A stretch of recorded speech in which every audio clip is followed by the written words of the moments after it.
Hello guys, আমি Manatosh Das and welcome to my YouTube channel Das land solution. আজকে আমাদের topic হচ্ছে জমির যে অংশ পরিমাণ লেখা থাকে সেটাকে কীভাবে বোঝানো হয় সেটাই আমরা আজকে দেখাবো। অর্থ দাগের যে অংশ পরিমাণ লেখা থাকে, যেমন ধরুন 2 আনা, 6 গন্ডা, 2 কড়া, 2 ক্রান্তি। এটা হচ্ছে 2 আনা,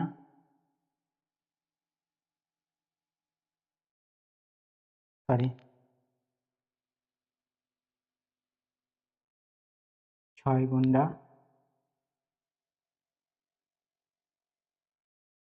2 কড়া, 2 ক্রান্তি।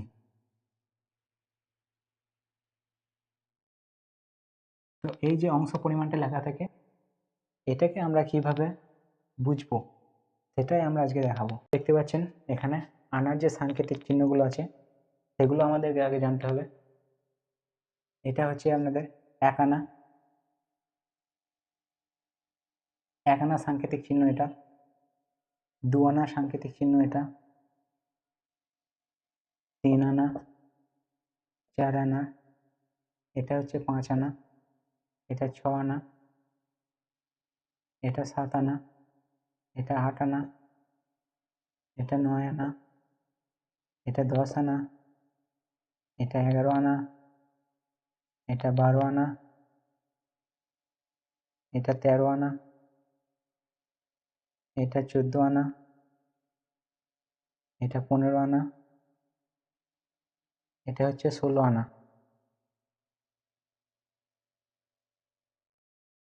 বা 1 সম্পূর্ণ অংশ।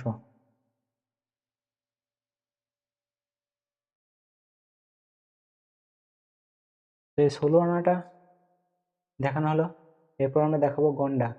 গন্ডা 1 থেকে 20 পর্যন্ত সংখ্যায় লেখা হয়। 1 কড়া, 2 কড়া,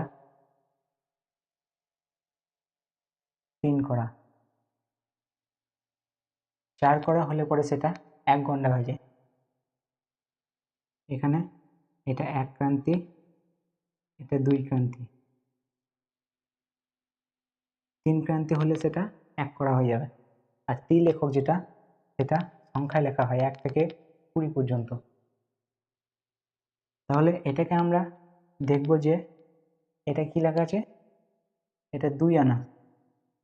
তারপরে আছে গন্ডা, 6 গন্ডা যেটা সংখ্যায় লেখা হয়। তারপরে আছে এটা 2 কড়া, এটা হচ্ছে 2 কড়া।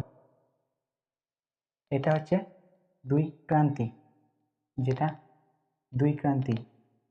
এভাবে সাংকেতিক চিহ্ন দেখে আমরা আমাদেরকে বুঝতে হবে।